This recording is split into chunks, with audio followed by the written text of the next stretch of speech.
ये तेल रूसी तेल आ तो गया, लेकिन पाकिस्तानी अवाम का तेल निकलने के बाद आया। इस तेल में खेल मोदी कर गए।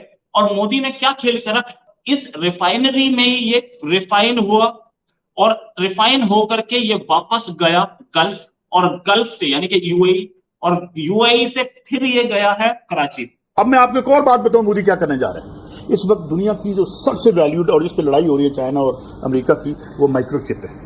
वो जो वॉशिंग मशीन से लेके आपके सुपरसोनिक जहाज तक में लगती है, और ताइवान 90% वो बनाता है, उसमें भी वो जा रहा है। इंडिया से जब ये तेल निकला है तो इसकी कीमत थी $69 होता है।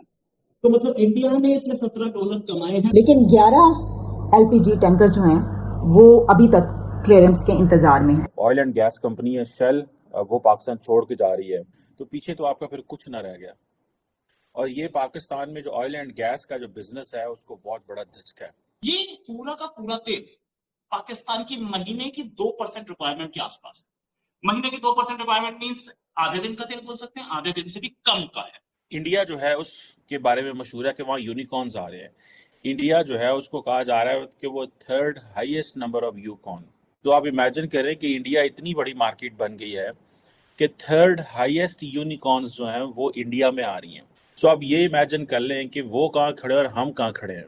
पिछले कुछ दिनों से भारत और रशिया के दुश्मन कुछ ज्यादा ही खुश हो रहे हैं, क्योंकि उनका मानना है कि भारत और रशिया की दोस्ती में दूरियां आ गई है।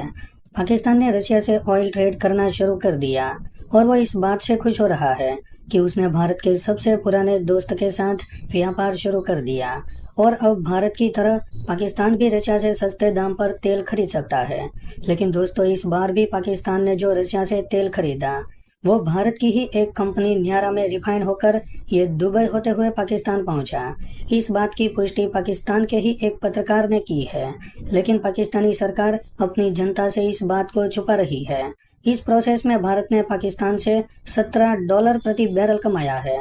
वहीं पाकिस्तानी मीडिया ये चर्चा कर रहा है कि सबसे ज्यादा यूनिकॉर्न के मामले में अब भारत दुनिया में नंबर 3 पर आ गया है। नमस्कार। रूस का तेल और मोदी का खेल, ये कहानी है पाकिस्तान के तेल की।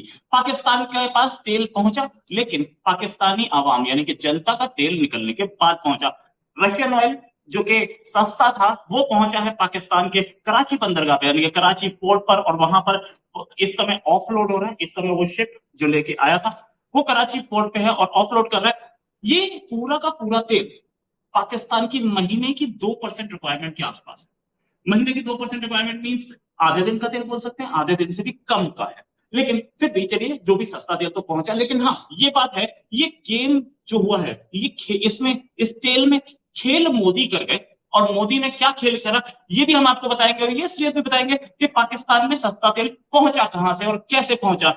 बिलावल ने हाथ खड़े कर दिए थे, शहबाज शरीफ ने हाथ खड़े कर दिए थे, सस्ता तेल नहीं मिल सकता, ये बात सब बोल रहे थे, लेकिन फिर भी पहुंचा। चाइनीज करेंसी में इसकी पेमेंट की गई।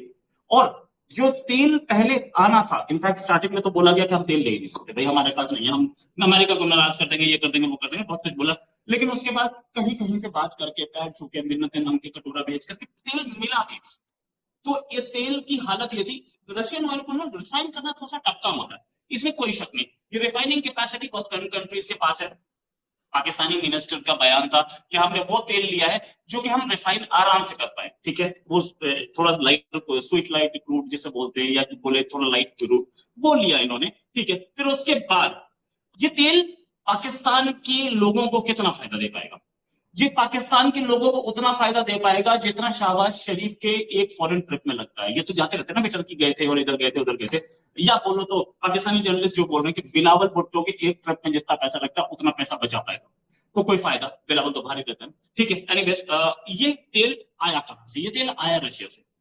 आया कैसे? ये आया वहां रशिया से, गोसा मेडिटेरेनियन सी में, मेडिटेरेनियन सी से सुएज कैनाल क्रॉस करके इंडियन ओशन में आया और सीधे आया इंडिया। पहले इंडिया आया ये तेल, और इंडिया आ करके इसके इसके ये न्यारा एक कंपनी है जिसकी रिफाइनरी है यहाँ पर इंडिया में, गुजरात में। और इस रिफाइनरी में ही ये रिफाइन हुआ, और रिफाइन होकर के ये वापस गया गल्फ, और गल्फ से यानी कि यूएई, और यूएई से फिर ये गया है कराची। इस समय ये शिप, आजकल तो इतनी सारी वेबसाइट्स है ना जो वेबसाइट बता देती है शिप ट्रैकर वेबसाइट्स हैं और दूसरी वेबसाइट्स, ये सारी की सारी वेबसाइट बता देती हैं कि शिप का कहाँ चल रहा है, कैसा चल रहा है और इसका ट्रैक क्या था। उसी ट्रैकिंग से ही पता चल रहा है सबके सामने ओपन में, मैं कोई सीक्रेट तो नहीं बता रहा हूँ। ये नायरा रिफाइनरी जो है इसमें 50% शेयर जो है, 51% शेयर जो है ये इंडिया का है। एक्चुअली पहले एसआर ऑयल हुआ करती थी, एसआर शशिकांत भूरिया की कंपनी, और एसआर ऑयल ने बेच दी है। तो ये जिन्होंने खरीदी, एक 50% इंडियन पार्टनर है इसमें और 49% रशिया की कंपनी है जिसे बोलते हैं रोसनेफ्ट।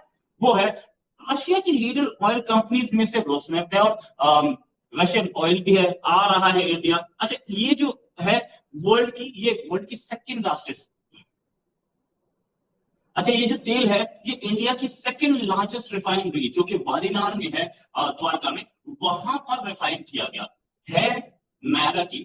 आपने नायरा के बहुत सारे पेट्रोल पंप भी देखे होंगे ना, अगर आप इंडिया में हैं तो बहुत सारे पेट्रोल पंप सभी खुले, ये नायरा की है और ये नायरा जो है यही काम कर रहा है। अब ये जो तेल इंडिया आया, जब ये इंडिया आया इसकी कॉस्ट थी $52 पर बैरल। इंडिया ने इसकी रिफाइनिंग की, no doubt about it. India ने रिफाइन किया इसको, इसमें से पेट्रोल अलग किया, डीजल अलग किया, अलग चीज अलग की, और फिर उसके बाद इसे गल्फ भेजा यानी कि यूएई, और फिर वहां से वो पहुंचा है कराची। इंडिया से जब ये तेल निकला है तो इसकी कीमत थी $69 पर बैरल। तो मतलब इंडिया ने इसमें $17 कमाए हैं।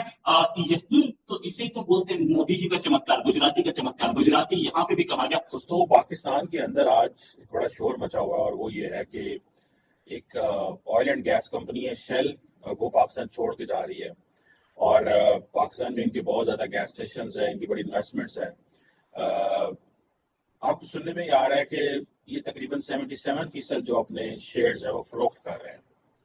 इट मीन्स जब आप 77% शेयर फरोख्त कर रहे हैं तो पीछे तो आपका फिर कुछ ना रह गया। और ये पाकिस्तान में जो ऑयल एंड गैस का जो बिजनेस है उसको बहुत बड़ा धचका है। इंडिया जो है उसके बारे में मशहूर है कि वहाँ यूनिकॉर्न्स आ रहे हैं।